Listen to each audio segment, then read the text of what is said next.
Hello everybody, welcome to a new video Jane Speed Shop.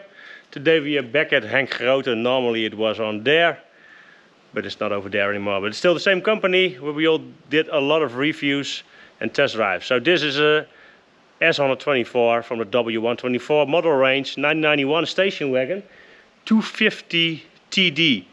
So it's not a turbo diesel, it's a station wagon diesel. So 1991 car, it has done 53,000 kilometers, so that's like 30,000 miles or something, and it's just spotless. This is just the example, and I think my opinion is W124 station wagon, this is the car that will last forever. Very nice car. So this is a 250 TD, what I'm saying, so it's a 5-cylinder diesel, station wagon diesel. So if you have a turbo diesel, then normally there is, I think on the other side, there's a turbo diesel. The 5-cylinder, I'm not sure if they also came in the turbo diesel version, but the 300 turbo diesel is a more recognized model. So this is in between the 300 and the 200 diesel. So this is a 90 horsepower automatic transmission, and delivers 90 horsepower, 154 newton meters. It's the OM602. So yeah, the 5-cylinder is, I think, it's in between, the model in between. I think it's a very good example for a lot of kilometers. So these cars were driven a lot and sold a lot. So the W124 model is sold 2.5 million times in total, and the station wagon came 340,000 times, and this 250 TD came around was it 40,000 models or something were produced from this 250 TD. So this is then a facelift model, so it's a 1991 car. Came on the market in 1984, and the station wagon came in 1985, but the most models were seen on the market from 1986 up till 1996. So the facelift model between 89 and 93, you still have the old grille, but you have the side panels already on here. And they are also pretty famous to have a lot of rust behind them. So if you ever want to buy a car like this, look behind the panels. Take these covers out, have a look. If the jack-up points are still in one piece, but those are the points that will go very fast. So if you look in the wheel wells here, this is just not normal. This is so clean. I've seen a lot of these cars and they are all rusted out. Most of the time these points you can just are completely gone. So this is a very nice example. So the boot space have like a something soft close system. Still working on this one. I'm on my own, it's not working. So the springs are a little bit softened. Yeah, it stands for a long time. So this 250 TD has a towing capacity of 2100 kilos. That's a little bit weird because some versions only have 1500 kilos like mine, because it's a 4-cylinder from factory. So only the diesel versions from off the 5-cylinder, I think, and the 6-cylinder petrols had 2100 kilos towing capacity, and that's a lot for a car that is lighter than 1500 kilos. So this boot space is 530 liters, and if you fold down the rear seats, then it will go to 885 liters. So there are also versions that came with a 7-seater. Then there is a seat in here. In this space there is just capacity to put your stuff in. Very nice. And then this is then the backrest. Normally it's in here, and this is the seat rest for the 7-seater. They also came with a rolling curtain that can come over here, so you can close up this piece. So your spare wheel is on the side. I think this is the same as in the 123. So it's a full spare wheel, not a bottle you can inflate your tire again. So this is just a fully inflatable tire. So also what's in here is nice to know is here is your sunroof electrical motor. So, and you can also use this to close it if there is something wrong with it. So very nice to know, I think. On the other side we have here first aid kit and the triangle, and also the filling point for the rear washer, window washer and your jack up, old fashioned.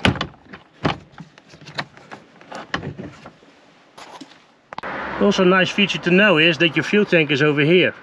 So the exhaust is on the back side. Normally the fuel tank is straight up in the sedan. So now it's laying underneath your car. Also what you see here is self-leveling suspension. This line, this black line on top, that's your hydraulic line, this one. So self-leveling suspension on this car. So the nice one is if you load up this boot with 620 kilos max, it will drop. If you start up the car, it will go always to a straight level.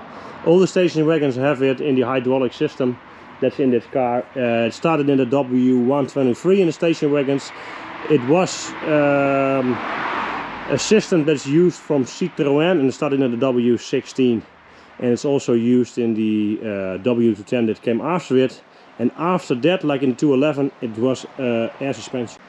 So when you look in the option of this car, it's a little bit weird because it's completely fabric. These are the coot seats. So they came after, I think, 1990. Before 1990 you had a very old seats that were a little bit round. If you drove long distances in it, you get, it did not seat that well. These seats are much better. So this is fabric, and you have just manual windows up and down. But you got an electrical seat, so that's pretty weird. You also got a sunroof in here and no air conditioning, so this is a pretty empty car. But yeah, in Europe these cars you can order them completely with no options. So it has an Blaupunkt radio in it. I think this is not the old Becker radio, of course. And still, I think this is all standard. So this is a rear washer for the rear window, and you got reading lights in the back. And separate temperature zones in this car. So for the rest it's pretty empty. So it has ABS, I think that was standard after 1989. And for the rest it's pretty standard. You can see 52,371 kilometers. So it's completely nothing. So for the rest this is a pretty nice car. Sunroof, all clean back seats. Yeah, just a very nice example. I think, not sure, but in Germany I think it was standard that you get a fire extinguisher. So engine wise, the almost 2.5 liter 5-cylinder diesel OM602. So the OM601 was the 4-cylinder and the OM603 was the 6-cylinder, of course. And they all look the same with this valve cover. So it's a single overhead camshaft and had the diesel inline fuel pump. So it's a Bosch inline fuel pump. You can see it over there. I hope you can see it. But it's a completely mechanical pump. So no electronics on this one. So this will run always. It's just, these are incredible engines. So 5-cylinder. So this had 90 horsepower. It does 0 to 60 in about 17.6 seconds. I thought it was around 80 seconds. Depends on if you have a manual or automatic transmission. So no turbo. So I think you have versions that it had a 5-cylinder turbo because they came also in the W201. So this is just a very reliable powertrain. So you can see here in the front, this is the self-leveling suspension pump. So this pump will always run on the front of the camshaft. This is the same pump that you also find in the W201. And this pump is then also in the front of the cover. You see them also in the 2.3 16 valves and the 2.5. Also with cars with ASD, so the anti-slip differential, and you always have this hydraulic tank. So this is the return line. It will suck oil in, and on this side with this line, and there is always oil flowing to the back of the car to the self-leveling suspension valve. There is no pressure in it, only when the car is too low, it will close a valve and then it can pump. I think the max pressure in this system is 180 bars, and then there is an overflow valve in it. But it's so reliable because there is only, I think, 4 rubber lines in it. This is one of them, the rest is all hard line, and to every shock in the back there is a soft line in it, and it's always pressureless. So that's why this system is much more reliable than the ABC suspension system, because that is always running under pressure. So for the rest, yeah, 2 valves per cylinder, not much to say about this. It's not that fast, but it will last for a very long time. So if you ever want to purchase a W124 station wagon, sedan, convertible or a coupe, there are a few things to look for. If you got these plastic covers on it, try to have a look behind it. For example, take these out, have a look if there is no rust in it, because they are the first ones to go. Always proof these ones, if they're still there, are welded shut. In many cases these wheel wells are always going on. On these points they start to rust. Have a look if the bumper is still in a good condition and is still on it in one piece. They also wanted to rust around these points in the doors, so always try to have a look if these door cards are still on there. Feel underneath here, look underneath here, if they're still in good condition. So this car is just waxed, look, very nice, very good condition. Also look underneath the mats, because behind this plate in all the cars there is always a very big hole. So have a look over there. And why is that? Because the plastic inner well, this one, there's going to be a lot of sand behind it and will rot in here. Also these points, you can see it over here, these points will always go bad. You can see here they're still nice and in there. This one is in very good condition. Later models after 1989 had different paint and not that thicker panels, so they always start to rust underneath here because there's still standing water underneath here. Have a look over there. This one is in very nice condition. Also the grille, if you don't have an original anymore, you can start to rust. This is just very nice. Always look in the boot. With a station wagon, this line underneath this rubber is always going to rust. You will see it then over here. Also in here, in this, it will also start to rust, because there is a drain that will block all the water going to stand in it. Have a look over there. Also these lines, if there's new wheel well welded in, have a look.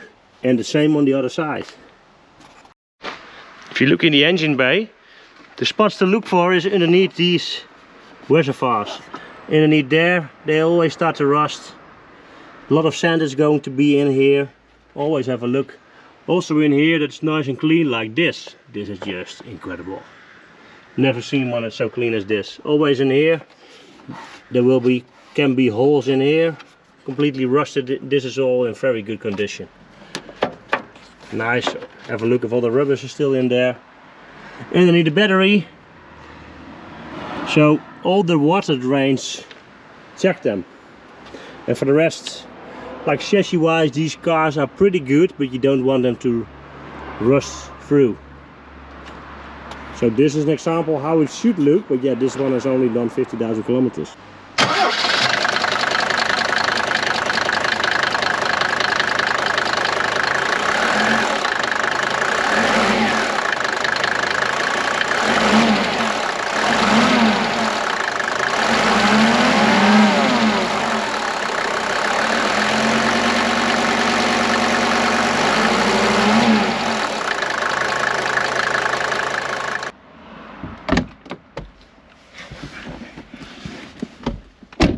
So, the very powerful 250 diesel. Have to wait 10 seconds for the glow plugs to heat up. Close the window. But we have electrical seats on one side. So I will put a little bit cold. I don't have air conditioning, but I will put it to cold. You can hear me. Leave the window open.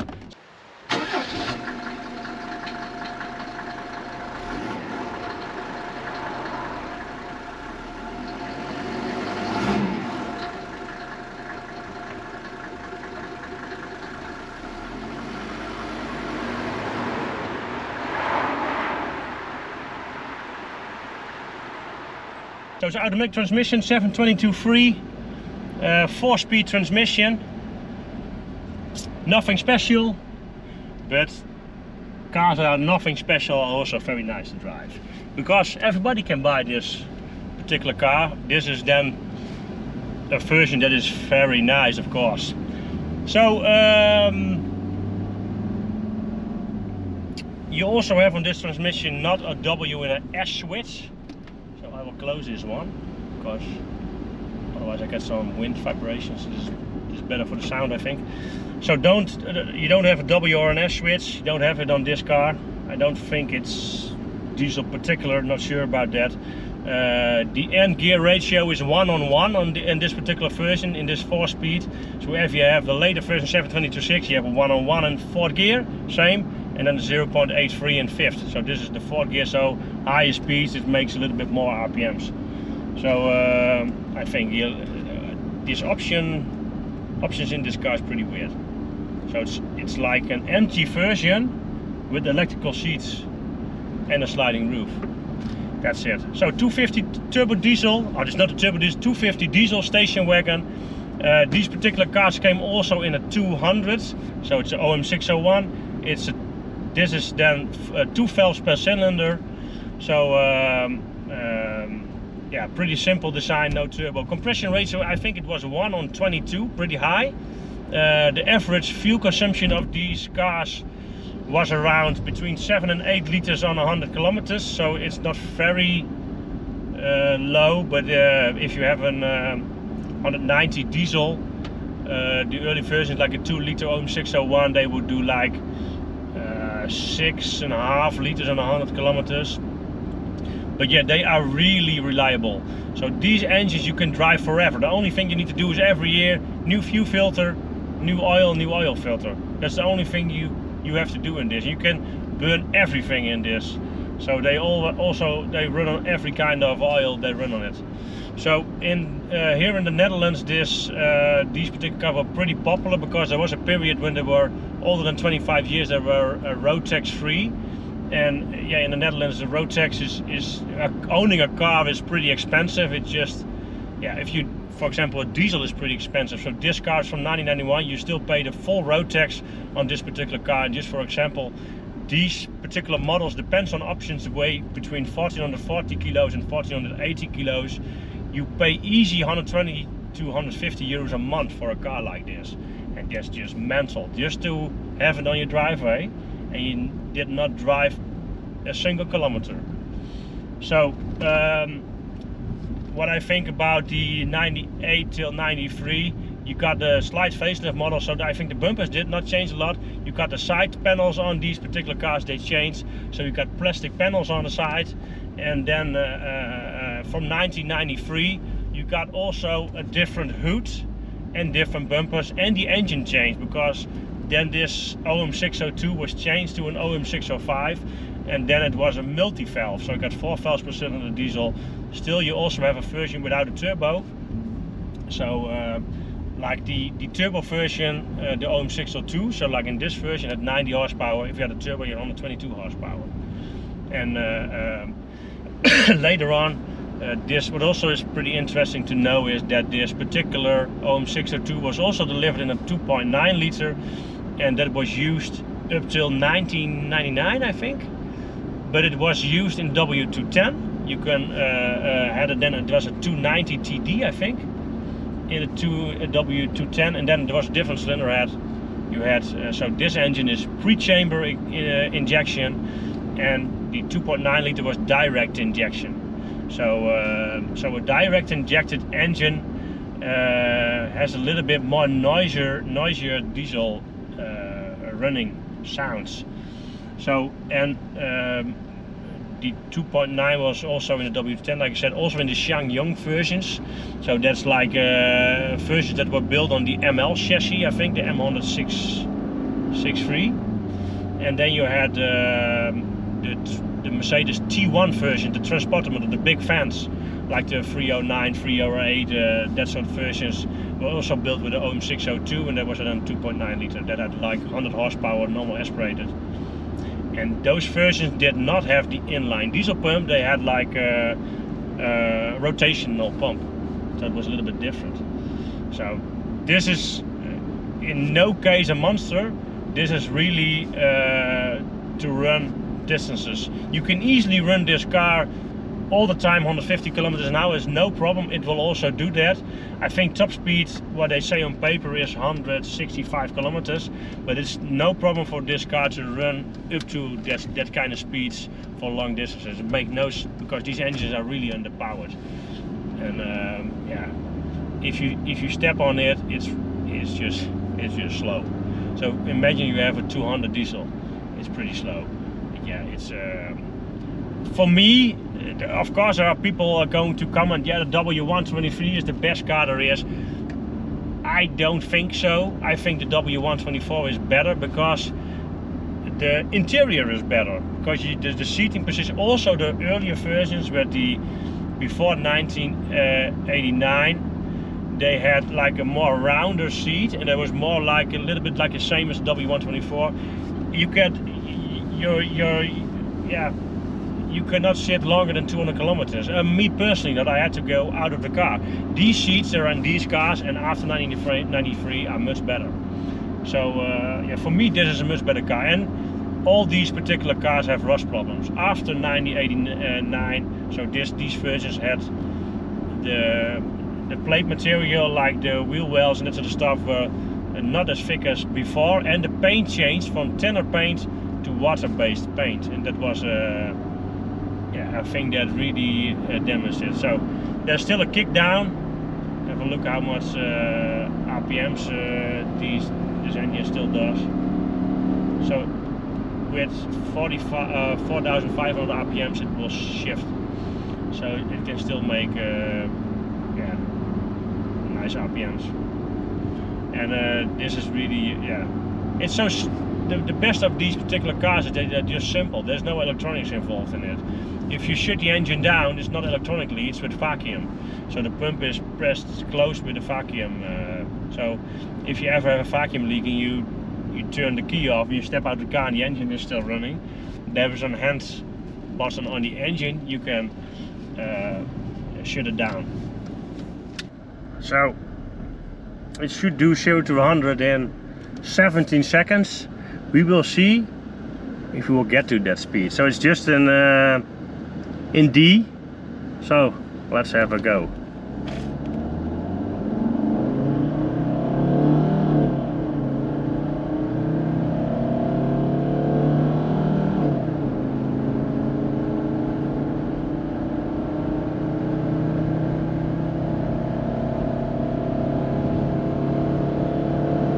Oh yeah, we there.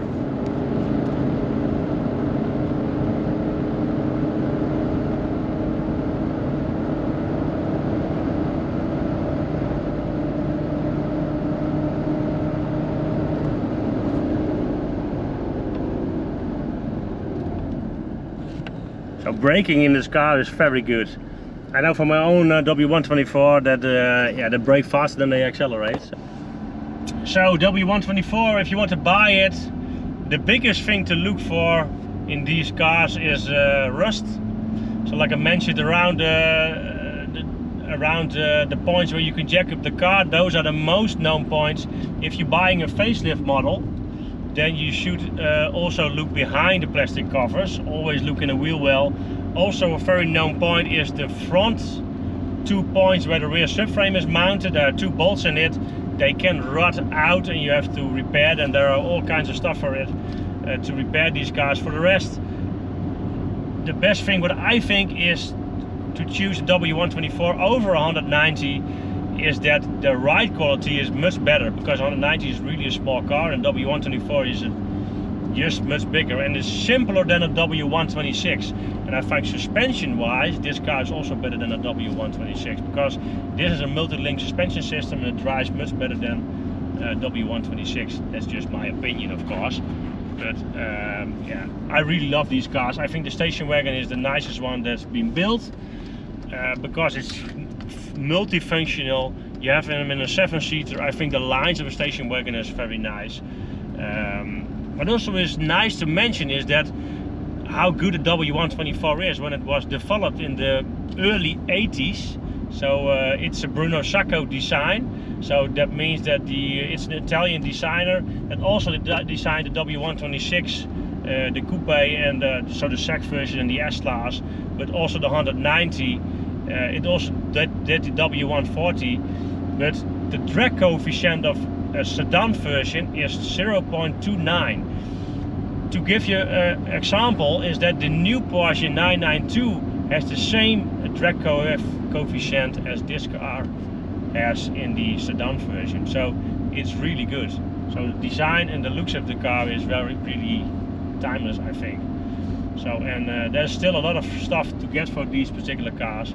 If you are in a country that you can still drive diesels, buy diesel, because you will never have any problem with these kind of cars. If you buy petrol, look out for Kyotronic versions that are not running perfect.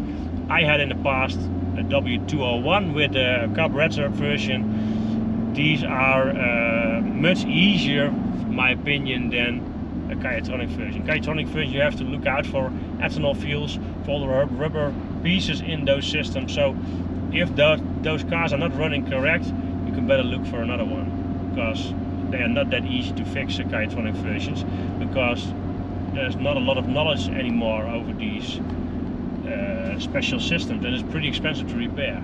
So if you can drive a diesel, buy a diesel. These ones are indestructible and easy to fix. So there's no Combi systems in this system. Every wire has its own function. So if you have a switch, there are always going 2 or 3 wires to a switch. It's not a Combi system. Well, much easier. So if you got any questions about the W124, this particular car is for sale at henkgroten.nl. I will put a link below the video. Have a look on their website. They have a lot of Mercedes and AMGs for sale. So if you're in the market for these particular cars, have a look on their website. You can also find this video on my website, jamespietschap.com. The link is over here.